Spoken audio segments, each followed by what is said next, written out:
মুখ্যমন্ত্রীর স্বপ্নের প্রকল্প কন্যাশ্রী, আর এই কন্যাশ্রী প্রকল্পকে জনসমক্ষে মডেলের মাধ্যমে প্রস্তুত করেছিল বালুরঘাট পৌরসভা। সেই কন্যাশ্রী মডেলের হাত কেটে নেওয়ার অভিযোগ উঠেছে দুষ্কৃতীদের বিরুদ্ধে, তাও আবার ঢিলছড়া দূরত্বে যেখানে বালুরঘাট থানা, সেখানে প্রশ্ন উঠছে এই ধরনের ঘটনা কি করে ঘটতে পারে, কে বা কারা এই ধরনের ঘটনা ঘটালো। তাহলে শহরের মানুষ কি আদৌ নিরাপদ রয়েছেন? গোটা ঘটনা নিয়ে শুরু হয়েছে রাজনৈতিক চর্চা। পুরোদক্ষ অশোক মিত্র জানান, বিষয়টি নিয়ে থানায় জানানো হয়েছে এবং থানা কি পদক্ষেপ বা কি ব্যবস্থা নিতে পারে সেটা সময় বলবে। বিজেপির সম্পাদক বাপি সরকার জানান, এ বিষয়ে নতুন কিছু নয়, তৃণমূলের রাজত্বে এসবই স্বাভাবিক। বিরোধীদের বক্তব্য তো সবসময় মিউনিসিপ্যালিটির ব্যর্থতা, মিউনিসিপ্যালিটির ষড়যন্ত্র, মিউনিসিপ্যালিটির কুৎসা, অপপ্রচার এগুলোই করা। বিরোধীদের কাজ বিরোধিতা করবে। দেখুন, এই বিষয়টা গতকালকে আমি জানতে পেরেছি। আমি তখন আউট অফ বালুরঘাট ছিলাম, অফিসিয়াল কাজে যেহেতু বাইরে ছিলাম, ফিরছিলাম তখন আমি আপনাদেরই কোনো সংবাদ যিনি পরিবেশন করেন, যারা সাংবাদিক বন্ধু, তাদের মাধ্যমেই আমি ব্যাপারটাকে জেনেছি। আমি সঙ্গে সঙ্গে পুলিশ প্রশাসনকে, আইসি সাহেবকে বলেছি এবং এই বিষয়টা কেন ঘটলো, কী কারণে হলো, এবং পাশাপাশি আমাদের মাননীয় মুখ্যমন্ত্রী স্বাদের প্রকল্প কন্যাশ্রী এবং আরও প্রচুর প্রকল্প তিনি মানুষের জন্য কাজ করে থাকেন, মানুষের যে পরিষেবা দিয়ে থাকেন, বিভিন্ন ধরনের যে তার প্রকল্পগুলো রয়েছে।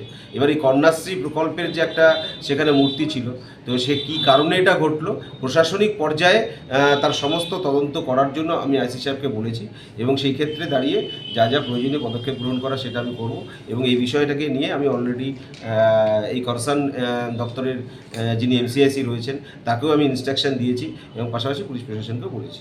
এই যে বিষয়টা আপনি উত্থাপন করলেন, এই সম্পর্কে আমার বক্তব্য হচ্ছে যে আমরা সামাজিক জীব এবং জীবের শ্রেষ্ঠ হচ্ছে মানুষ, কিন্তু কিছু মানুষের মধ্যে পাশবিক মানসিকতা বা হীন মানসিকতা এখনও বর্তমান।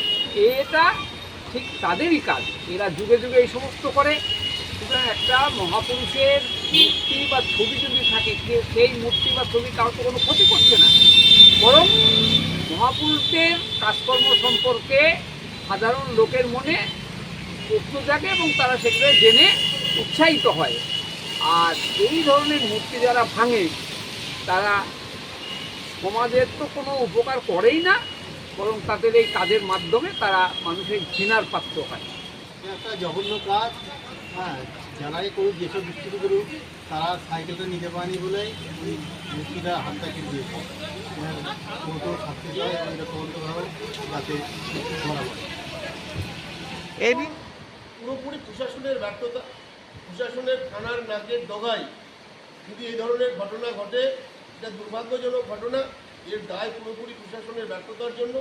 এর থেকে স্পষ্ট প্রমাণ হয়ে যায় যে থানার মাত্র 50 মিটার দূরত্বের মধ্যে যদি এই ধরনের ঘটনা ঘটে, তাহলে মানুষ কতটা নিরাপদে আছে, এখানকার কতটা সুরক্ষিত আছে, এ থেকে স্পষ্ট প্রমাণ হয়ে যায়।